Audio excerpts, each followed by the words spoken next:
Hello, welcome back to another video. Today I'm going to show you how you can easily like a message or react with a different emoji on WhatsApp.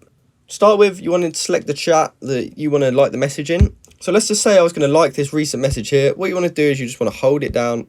And as you can see, this drop down comes up, but what also comes up is this emoji thing. So if you just wanted to like it, what you would do is you would click this like button on the left hand side.